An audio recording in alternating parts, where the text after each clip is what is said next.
Objectif News vous présente l'interview de 18h.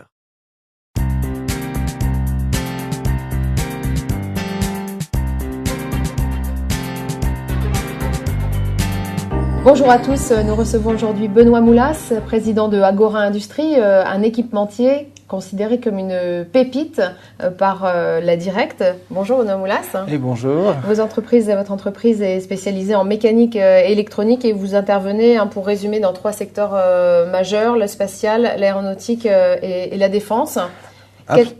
Quels sont les chiffres principaux concernant ce groupe ? Bien, en 2013, nous avons réalisé 15 millions de chiffre d'affaires. 2014, nous en prévoyons 18. Donc, nous sommes en croissance organique. C'est un groupe qui est constitué aujourd'hui de 5 sociétés, donc qui ont été rachetées et ramenées dans le groupe à partir de 2008, qui a été constitué à la fois par 3 actionnaires et un fonds d'investissement. Le fonds d'investissement, peut-être vous le connaissez certainement, c'est ACE Management, qui est un fonds qui intervient sur les sociétés dans le domaine aéronautique et spatial et qui nous aide donc à faire ce build-up de sociétés. Et Agora Industrie a cette vision et cet objectif de demain de devenir une ETI donc dans le secteur des équipements, notamment spatiaux, défense et aéronautique. Absolument. Donc avec effectivement un fort objectif de potentiel de croissance. Pour mémoire, donc en 2013, vous avez racheté le sous-traitant Arc Électronique, que vous avez donc intégré au groupe. Est-ce qu'il y a d'autres axes que vous aurez besoin de renforcer dans le cadre de cette stratégie de groupe ? Oui, tout à fait. On est, pour faire simple, la stratégie du groupe, elle est très simple. Nous voulons devenir un petit équipementier, soyons modestes, mais un équipementier, c'est-à-dire capable de faire notre propre produit avec notre propre savoir-faire sur des domaines technologiques associés à nos clients, qui sont les grands donneurs d'ordre du spatial et de l'aéronautique et de la défense. Et donc une stratégie technologique d'une part et une stratégie industrielle d'autre part. C'est-à-dire que nous estimons que faire de la technologie, c'est bien, mais s'il n'y a pas d'industrie derrière, nous ne pouvons pas être maîtres de notre production et de notre savoir-faire. C'est à travers cette dualité technologie-industrie que nous nous développons. Donc le groupe va se développer autour de ces 2 thèmes, technologie et industrie. Est-ce que ça veut dire que de nouvelles opérations de croissance externe sont imminentes ou en cours, en réflexion ? Bien sûr, bien sûr. Alors, avec nos partenaires financiers, nous réfléchissons à d'autres cibles. Enfin, le mot cible est un peu fort, mais d'autres sociétés qui reviendraient dans notre groupe. Nous réfléchissons à des délocalisations en France pour pouvoir servir encore mieux nos clients et d'être aussi à côté d'eux. Et nous cherchons donc soit des sociétés qui ont des technologies dans les secteurs des équipements, donc par exemple les systèmes embarqués, ou des sociétés comme Arc Électronique qui sont des sociétés industrielles qui nous permettent de développer de la production de nos savoir-faire. Donc vous axez à la fois sur l'investissement en recherche et développement et sur le potentiel industriel. Absolument. 2013 d'ailleurs a été une grosse année de développement technologique. Avec des forts investissements industriels que nous avons réalisés. Quels sont les ordres de données de ces investissements ? Alors, en termes industriels, nous avons à peu près investi 500 000 € à peu près.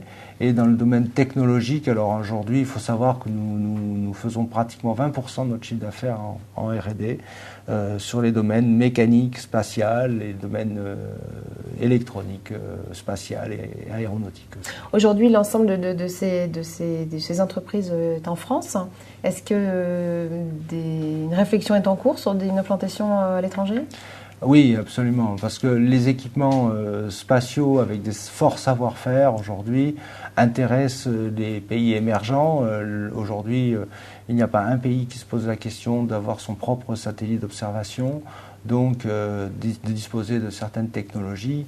Donc tout ça en relation bien sûr avec le CNES ou nos grands donneurs d'ordre industriels, Astrium et Thales. Nous cherchons à pénétrer ces marchés émergents dans les pays comme l'Inde, la Chine ou le Brésil et même l'Amérique du Nord. Quelle est votre réaction ? Comment vous vous réagissez aux suppressions de postes en cours chez Astrium à Toulouse ? Alors, on parle de suppression de postes, on ne parle pas de licenciement. La suppression de postes, ça vise surtout à améliorer la compétitivité de cette société. Nous sommes évidemment désolés, et je veux dire, humainement, c'est toujours quelque chose d'important et fort, et qu'il faut, à titre humain, il faut savoir bien s'en occuper. Au niveau stratégique, malheureusement, la compétitivité, elle est là. Les sociétés demain qui sont les concurrents d'Astrium sont en Chine, en Inde, ils vont devenir sont aux États-Unis. Pour améliorer la compétitivité, malheureusement, il faut en passer par là. Si nous ne sommes pas compétitifs, nous ne pourrons plus avoir de satellites en commande. C'est à ce moment-là les X milliers qui peuvent être en danger si ce n'est pas fait. La France est en perte d'industrialisation aujourd'hui. Vous, en tant qu'industriel, comment vous réagissez au pacte de responsabilité annoncé par François Hollande ? Alors, moi je suis particulièrement et personnellement, je suis assez dubitatif parce que ce pacte de responsabilité, c'est beaucoup de mots aujourd'hui et qui sont consécutifs à 18 mois aujourd'hui de gouvernement avec beaucoup de mots qui ont été aussi lancés et peu de réalisations derrière. Donc, bien sûr, il faut baisser les charges, bien sûr, il faut diminuer les impôts, bien sûr, il faut restaurer la confiance, mais je ne suis pas sûr aujourd'hui que c'est en le disant, comme on le dit aujourd'hui, qu'on va y arriver. Aujourd'hui, ce dont on a besoin, c'est de la vraie confiance, c'est-à-dire c'est des faits, c'est des gestes, et c'est de donner à la fois avec ces faits, ces gestes, par exemple des diminutions de charges, des diminutions d'impôts, donner la capacité aux chefs d'entreprise français qui sont des gens qui ont envie de développer leurs entreprises et qui ont envie de développer leur pays, leur faire confiance parce que c'est comme ça qu'on arrivera à embaucher et à développer, notre économie industrielle notamment. Votre groupe va embaucher cette année ? Alors nous avons prévu une vingtaine d'embauches. Bon, mais ça c'est parce que notre marché nous l'impose et nous le souhaitons. Et je fais partie des patrons qui sont contents quand ils embauchent. En plus, embaucher, ça veut dire créer de la production, créer du développement et créer donc de la valeur. Donc, j'ai pas besoin d'un pacte pour pouvoir embaucher. Ce dont j'ai besoin, c'est d'être compétitif. Donc, d'avoir des charges les moins importantes et des impôts les moins importants. Merci, Benoît Moulas. Merci beaucoup de m'avoir reçu.